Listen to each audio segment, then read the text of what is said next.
د حضرت عمر فاروق رضی الله عنه زمانه وه په شرابو کلکه پابندي وه چې شراب به څوک نسکي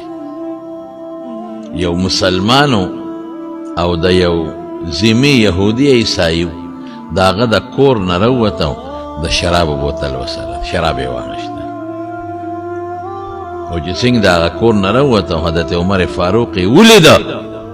بس پوه سړي وي دا خو غرق شو ځکه امیرالمؤمنین په خپله ولیده یو خدای چې بل څوک را باندې ګوی وکړي نه امیرالمؤمنین په خپله ولیدم او عمر هغه له خدای دومره روب ورکړی چې خلک به ترې لرزېدل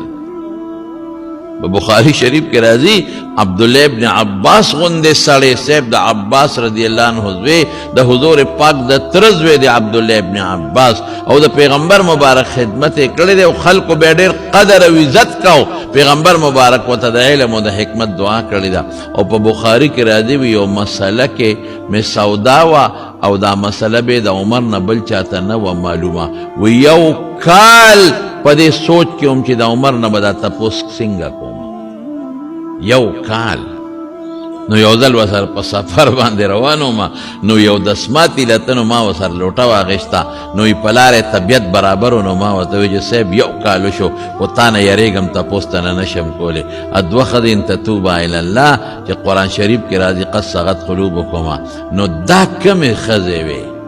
وی ما ته وی چې ابن عباس یو کال ما نه یریږي تپوس ته شي کولی چې د دین مسله د تنی معلومو تا ته پته چې ما سره شته فوري تپوس کوه او جواب یې راله راکړه دومره هیبت و د حضرت عمر فاروق رضی الله عنه نو سړی دا خو ما شراب بوتل لاس کې دی عمر ولیدم اوس به څه کېږي حضرت عمر فاروق رضی الله تعالی عنه وکړ بس سړي وی خدای غرق شوم امیرالمؤمنین په خپله ولیدم زر یې هغه بوتل نه څادر تو که او څادر یې په خپل ترخ کې کلک ونیوه او پړه کې په توبو ده چې خدای نن مې معاف کې څه چل لاله وکړه آینده له زما توبه ده که ما شراب وڅښل دا ګوره مولا روم صاحب لیکلی حضرت عمر صاحب ورپسې راتېز شو او دا غریب رپېږي چې رپېږي وی ترخ کې دې څه دي وی صاحب څادر دی پکې راوباسه څادر کې څه دي وی بوتل دی وی بوتل کې څه دي وی پی دي دروغ یې نو پی دې په لاس کې ولې نه نیسي چې څادر کې دې بنډلې څادر یې ترخ کې نیولې دی وی صاحب ګرم دي نو دروغ خو سړي د چل ښیي که ځکه مې څادر کې منډلې دي او ترخ کې مې څادر منډلې وی راوباسه د غریب وجود رپېږي چې ما خو دوه جرمه وکړل یو شراب دی بل مې دروغ ووی چې پی دی او ګرم دی اوس به وایي چې دا پی خو چې څنګه